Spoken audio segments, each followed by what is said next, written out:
Hey everyone, welcome back. This is my UFC Vegas 107 prediction video.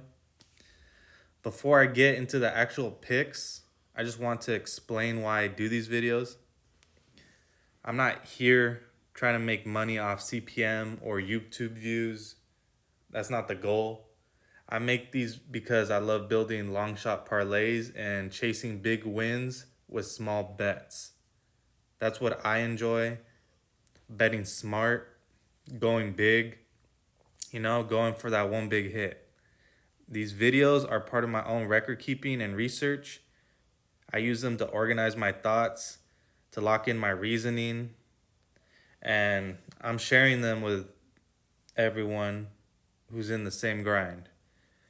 Now, I'm not claiming to be perfect, but I do try to get every single pick right. I take these predictions seriously because when fight night comes, I'm sitting there hoping that my 10, 11, 12, 13, 14 fight parlay cashes. And for the record, yes, I've hit a perfect parlay before, and I've got the bet slip to prove it. So if y'all want, I can make a video explaining that night, explaining my picks, or just going over that whole evening. But I mean, even if y'all don't want it, I'll probably just put it up anyway.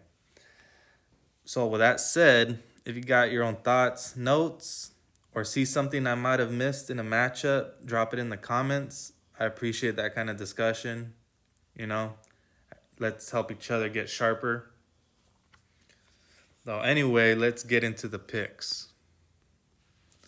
I guess we'll start off with this main event. We got Erin Blanchfield versus Maycee Barber. Now, one thing I've noticed recently is that when topology odds are upwards of 90% and higher, that it's usually correct. So that's not the case here. But I do see that Blanchfield is the topology favorite, despite Maycee Barber's win streak. And they're very similar in size and age, but for some reason, Blanchfield is the favorite. She beat up Rose. That's a great win. Menifiorat. It's a good fight. Went to decision. Tayla Santos, Jessica Andrade. That's a great win. Molly McCann. And that's not impressive. And Maycee Barber.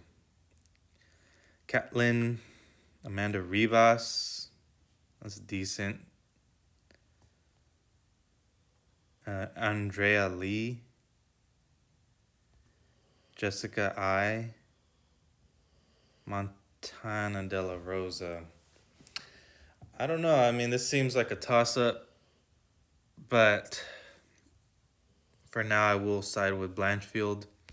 Probably by decision. I mean, that's how a lot of women fights go. But of course, with this type of matchup, where it doesn't seem so obvious, I will have,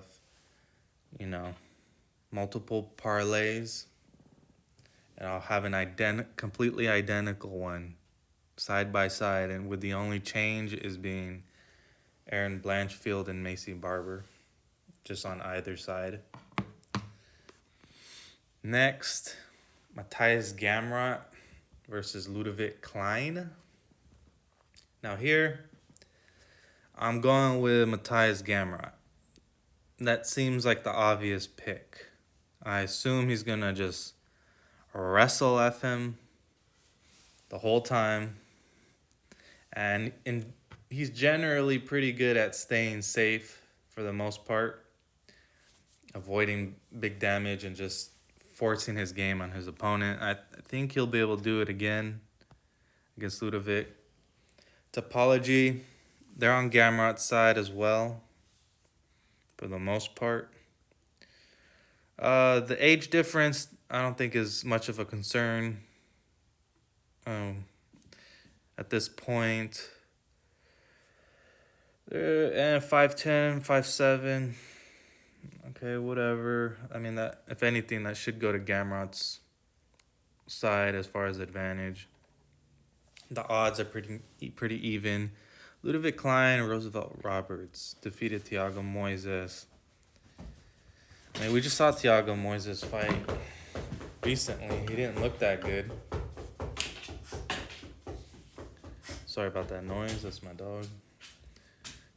AJ Cunningham, Ignacio. I mean, he has good wins, but they're not, they're kind of just average looking. Lost to Dan Hooker. That was kind of crazy. I mean, it was a little controversial. It's a good opponent. Rafael Dos Anjos, good win. Rafael, that's a good win. I mean, even though it was a leg injury, but I mean, he's the fighter. He's one could argue he like kind of created that injury. Jalen Turner, Benil Dariush lost. Yeah, so Matthias Gamrot, let's not overthink this. I mean, as we go through all the fights, it's easy to just overthink the fight and you can convince yourself that the other person is going to win. But for the most part, you should be confident in the ones you think are like clear winners, the ones with a clear advantage. And of course, it's a fight. It could end up being wrong, but just initially go in with that mentality to pick the obvious winners as you go through the card. And of course, you can always just change it up a little bit as you're making bets or parlays. You can throw in a Ludovic Klein into one of your parlays. One of your like little crazy parlays that's gonna pay out $250,000 with a $1 bet. Yeah, go ahead and throw Ludovic Klein as one of the winners in that parlay, mixed in with your other locks. Okay, yeah, you see there I wrote slightly in camera. Next, Dustin Jacoby versus Bruno Lopez. Well, here, one of those things, I mean, obviously Bruno Lopez could catch Dustin Jacoby, but in general, I think, and we just saw Jacoby KO someone recently. Who was that? Vitor. I believe everyone thought Vitor was gonna win. Dustin Jacoby is gonna be the better striker, at least technically. I don't know if Bruno Lopez is necessarily like a big, just power puncher, like brawler, gonna just throw punches in bunches and find a KO. I could see him doing that perhaps, but I'm going to side with my logic that Dustin Jacoby's gonna go in there with a intelligent game plan, sharp with his striking and defense, and he's going to avoid the big power. He's used to people trying to knock his head off, so I think he'll be able to stay safe. I don't know if there's a world where, I guess there is a world where Bruno Lopez could try and take Dustin Jacoby down. I'm just thinking that now. And perhaps he could win like that with some ground and pound or maybe finding a submission on the ground. So keep that in mind. But we're going to go with Dustin Jacoby. I lost to Dominic. That was crazy. Alonzo. That's crazy. I think that was a robbery, wasn't it? Kennedy. That's a big win. That's someone who tries to knock your head off. As Matt. Yeah, we'll go Jacoby. Decision. He's not necessarily a power puncher himself either. Right? And there's my notes. Leaning Jacoby, but I can see Lopez getting a KO, yeah. I mean, like I said, swinging with big power could get it. Maybe even using his ground game. Ramiz Brahima versus Billy Ray Goff. I saw some tape of both fighters. I mean, they're both legit. Um, in the past, when I saw someone with all this UFC experience, I would give them the edge, but that's over with. That's not an accurate way to give an edge to a fighter anymore. Okay? If you can fight, you can fight. It doesn't matter which organization. Unless there's like an obvious sucker who's coming in who clearly sucks when you watch his regional fights. But for the most part, most of the fighters can actually fight. So you gotta pay attention and pick out the ones that can't. Let's see. Trey Waters. I mean, yeah, I would say Goff. Either by I could see a KO. Part of me thinks they're both tough and they'll both just survive to the end of the fight and it'll go to a decision.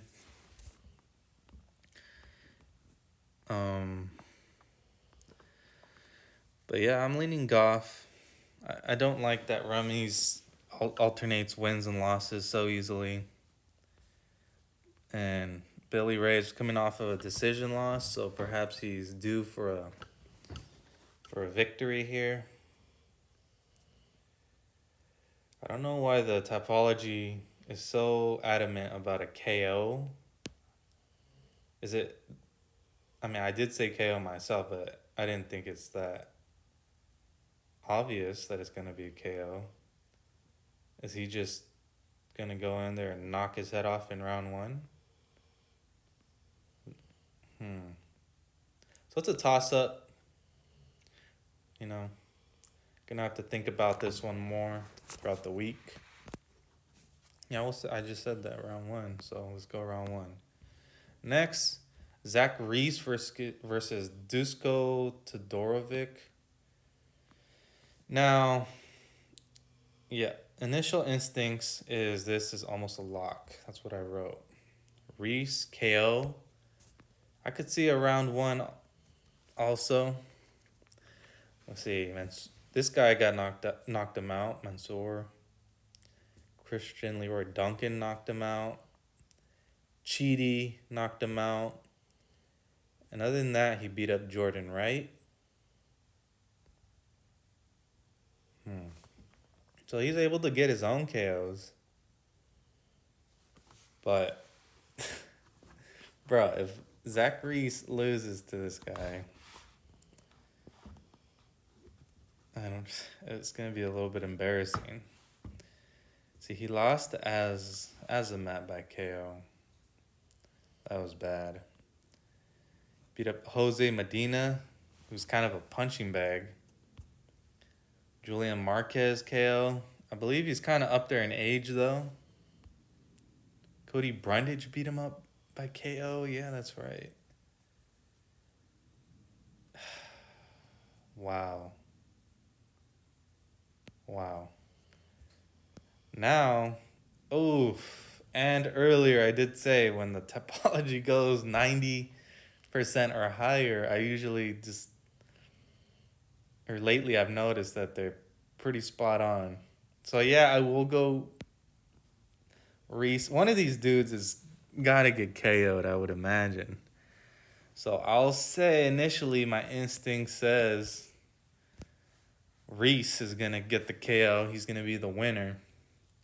But as of late, looking at these wins and losses and to the opponents he's been facing, and Dusko's wins and losses, I'm envisioning an upset here. I don't think Zach Reese he's not that good where he's a lock to just KO anybody. So definitely don't put all your trust into Zach Reese, especially at minus 285 as a favorite. Nah.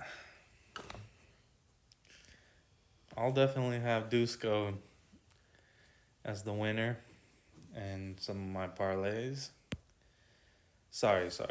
I was just having a little mental breakdown right there, just imagining Zach Reese destroying all my parlays. So I'm not gonna let that happen. I'm gonna make sure to have Todorovic as a backup. So Alan Nascimento versus Jafel Filho. So I wrote IDK, but so far leaning Nascimento, maybe by submission. So why did I put Filho? See, the odds are kind of like a pick'em. Ages are similar. Height is similar. So topologies on Nascimento. Take a quick glance at the recent. See, Ode beat submission. Daniel by submission. That's okay to lose the Makai by submission. That's understandable. KO win, submission win. All right, so I mean, what about Allen? Allen, a loss by decision, win by submission. Tagir Ulanbekov, loss. That's okay. But it was a split decision loss. Jake Hadley win. I mean, that's good, but now we know it's not as impressive as people thought it was back then. Carlos Hernandez, submission. I believe that's the guy that just fought last week. And I believe he lost quite easily. Toss up. I understand the odds. That makes sense to me. Yeah. What do you guys think? Goes to decision or not?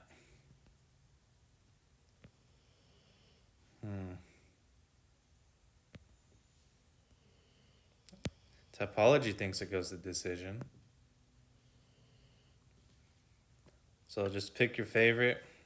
I'm not gonna force a favorite pick here.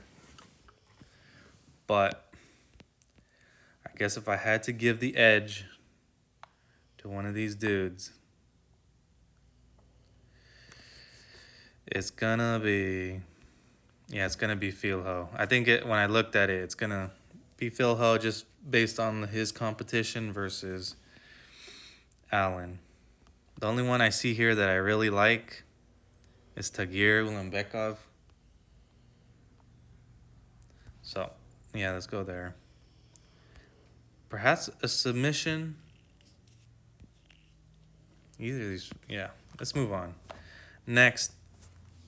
Yeah, dude. I mean, we could be here all day just thinking of all the possible scenarios. I struggle with that. That's why I said if I got an instant lock to someone I really like, I just stick with that person. And if it's a toss-up, I'll try and pick one of the fighters if I find a slight lean. But as far as making bets, I account for all these things, and that's why I have multiple slips.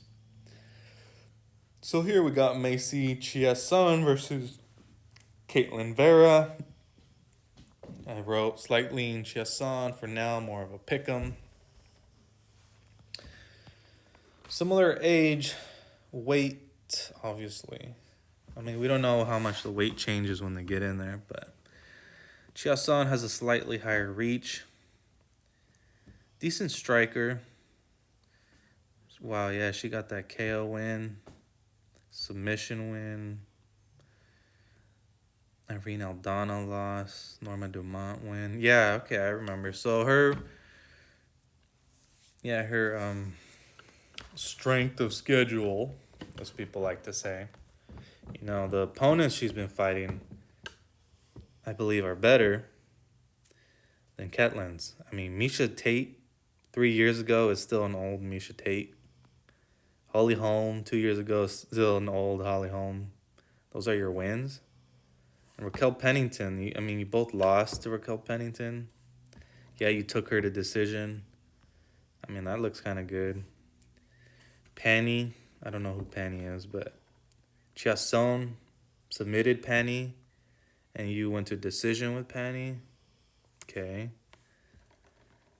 Kayla Harrison lost. I mean, that's obvious. Marubuena Silva, KO. Yeah, so for this one, I would have definitely appreciate some insight. What do you guys think? I don't know if Chiasson's going to get another finish necessarily. I would probably say this fight goes to decision. Even if Ketlin puts up a fight, I think Chiasson will pull away with her striking. But do you think Ketlin's going to just be able to mix it up and take her down and control her the whole fight? Is that what's going to happen? Let me know in the comments. Next, Andres Gustafsson versus Trevin Giles. Is this the brother of Alexander Bain versus the problem Trevin Giles? So I'm siding with Gustafsson because he seems to be a KO artist. Gus by KO maybe. He's a KO artist, I wrote. Trevin Giles is on a loss streak, but I wrote he's not a bum. Can Gustafsson pass this test? Yeah, because like I said, Trevin Giles is not a bum. Even though he's on a 3-fight losing streak, he's very experienced. Lost by submission, KO, decision.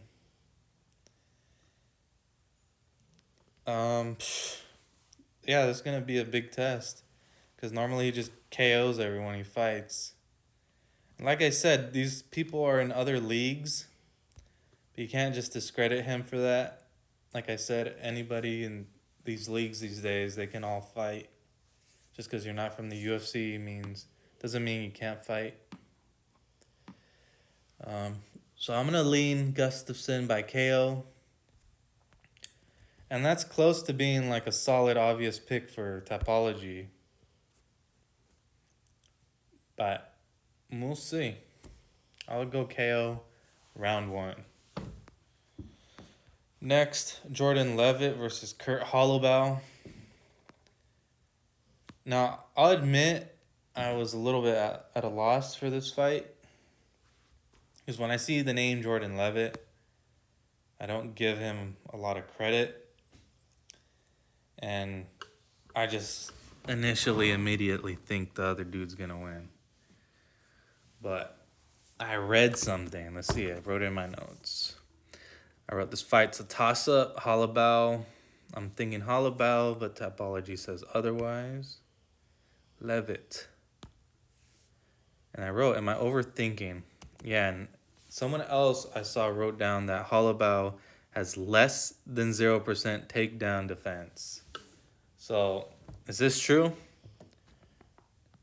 Is Jordan Levitt just going to take him down? Smother him? Plus, Kurt is approaching 39 years old. Okay, I think I'm going to switch my pick. Austin Hubbard win. Oh, I saw that. Austin Hubbard win. By submission, triangle choke. So Austin Hubbard's good. He's well-rounded. And Austin Hubbard gets robbed a lot. So, lost to Trey Ogden decision is okay. Kanye, I don't remember that dude. But he beat him, and the guy had a decent record. Alexander Hernandez lost. Not that good. And Alexander Hernandez hasn't really lived up to what people thought he was going to be. Matt Sales, Trey Ogden win. And he lost to Trey Ogden. Okay, but it was a split with Trey Ogden. So Petty Pimblett lost, submission. Victor Martinez win, KO. Isn't that dude old? Chase Hooper lost. All right. You know what? I'm going to stick with my my Hollabao pick. Yeah, this should be a pick 'em. You got these odds. I wouldn't put money on Levitt like that. So I'm gonna stick with my pick, Hollabao. I'll say more likely a decision, but perhaps a submission. It seems like he submitted Austin Hubbard. That's good. He's been fighting consistently, so I'm not gonna put his age against him. I'll go Hollabao. I'll go against the majority. Markel Maderos versus Balaji Oki. So I'm siding with Maderos. Balaji Oki is good, but he hasn't just steamrolled. Everyone thought he was just going to start steamrolling his opponents, or maybe that's what I thought. But Markel Maderos has shown he's good. He was one of the people I thought robbed Austin Hubbard. He did good, but I didn't think he won. Landon Quinones win. So he's new. I mean, they're both new. Decision against Timmy Kwamba. That's all right. Chris Duncan loss. Yeah.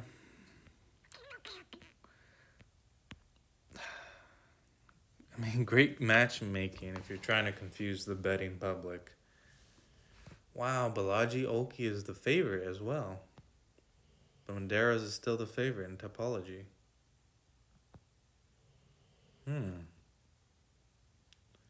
But as far as the competition, I think when I saw the Austin Hubbard fight right here,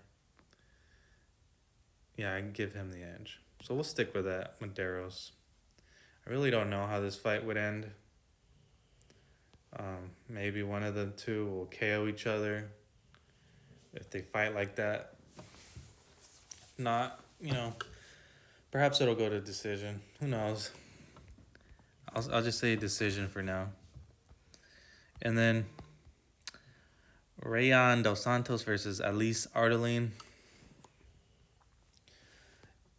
Yeah, I wrote down here. Like I said before, normally with Topology percentages this high, I ride with them. But I think it's closer to a pick 'em. Yeah, that's true. That's what I'm thinking. So, like I said, I'll go with Dos Santos. That's why I put Dos Santos. But at least Ardeline, she has these losses. Melissa Martinez, Shannon Bannon. They're like somewhat close. I mean, she fights. She survives. They both coming off of 2 losses. So why would you favor Ryan so greatly? And why is she such a big favorite? Minus 340? Pooja, because she has a loss to Pooja Tamar. That's not good. Talita Alankar, a 4-0 fighter. A loss to her. And then these are outside the UFC. That's crazy. You're crazy if you put money on that. So, like I said, as far as a pick, I'll go Dos Santos. Just because I don't like that she lost to Shauna O'Bannon. But, I mean, to me, they look almost identical. Okay? So, as I make my parlays, I will have both of these girls as the winners. Just, separate parlays. So, those are my picks. Good luck to everyone with your long shot parlays. Good luck with your straight bets. Let me know in the comments if you think I got something wrong. If you got any insider scoop, go ahead and share that. And good luck to everybody. Once again, I hope you guys win some money. For the most part, I'll have these $1 parlays, $2 parlays to win thousands of dollars. That's what I like to do. And I'll be back later in the week after I look into these fighters and fights some more. You know, look into their social media, see what they're about, what they're doing. And if I have any changes in my picks or any crucial insight, then I'll be back later in the week to share that with you. But for now, adios. Goodbye. Hasta la vista.